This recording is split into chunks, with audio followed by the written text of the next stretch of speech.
Malapit na ang halalan ng barangay at ang mga tatakbong kagawad ay nagpaparamdam na para botohan at may ibang kagawad na bumibili ng boto sa mga tao para siya'y botohan at manalo. Isang araw bago ang araw ng halalan, may isang kagawad na bumibili ng boto. Tao po, tao po. Bakit na pa rito si Kagawad Gian? Baka magbibigay ng pera. Sandali lang po! Uy, Kagawad! Maapar! Rito si Kagawad! Sandali lang!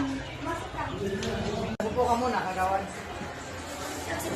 Uy, Kagawad! Bakit ka na pa rito? Nandito ako para humingi ng boto. Ito para sa inyo, para sa boto niyo sa akin. Malaki. Makakaasa ka na naisa ka sa aming mabubutuhan. Maraming salamat, uwi na ako. Sige, salamat po, Kagawad.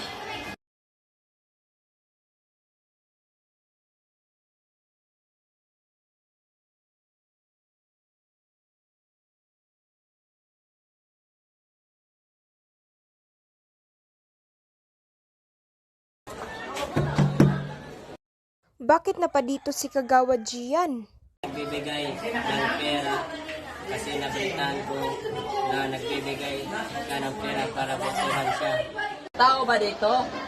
Ay, Kagawad, bakit nandito ka? May kailangan ka ba? Oo, mama at papa mo. Sandali, tawagin ko na. Ma! Kagawad! Pihan mo, sandali lang. Pasok, Kagawad. Maupo ka po dito.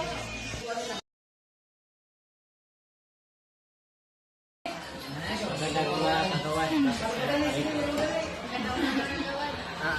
Nandito ako para humingi ng tulong. Ito para sa inyo. Kapalit ng boto niyo para sa akin. Sa Kagawad, pero hindi namin pinagbilang aming boto. Makakalis ka lang.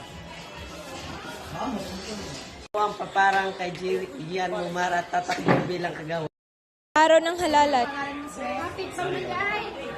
Punta na. 1, 2, 3.